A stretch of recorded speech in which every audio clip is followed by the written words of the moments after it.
Avec un bilan surchargé et des mesures gouvernementales contre les dépenses abondantes à l'étranger, les deux plus importants conglomérats chinois, Dalian Wanda Group et Hainan Airlines Group, se préparent à des ventes effrénées.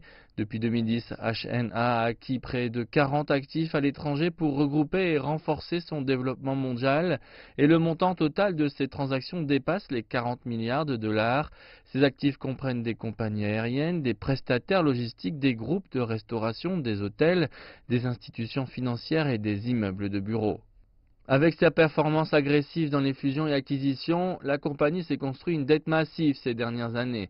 Depuis la fin août de l'an dernier, HNA a dépensé 2,4 milliards de dollars d'intérêts. C'est plus que n'importe quelle autre compagnie non financière, cotée ou non, en Chine. Et ces derniers temps, la compagnie est en difficulté pour honorer ses obligations. Le titre HNA Group a connu une baisse record aux bourses de Shanghai et de Shenzhen, après que de nouvelles filiales du conglomérat ont suspendu les échanges de leurs actions. HNA a annoncé vendredi avoir engagé des banques pour revendre sa participation majoritaire dans le NH Hotel Group en Espagne. Et la crise est similaire pour Dalian Wanda Group, dirigé par le milliardaire chinois Wang Jianlin. La compagnie a vendu des actifs en Chine et à l'étranger pour rembourser ses dettes. Elle a accepté de vendre son luxueux projet de développement à Londres, One Nine Elms.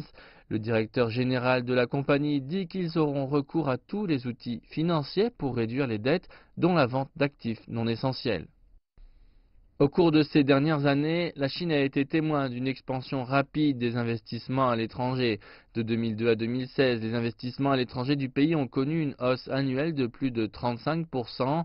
À la fin de 2016, la Chine représentait plus de 13% du flux mondial des investissements. Toutefois, dans le même laps de temps, la dette des entreprises chinoises s'est élevée à 65% de la dette totale. Et pour procéder au remboursement, peut-être que davantage de ventes auront lieu.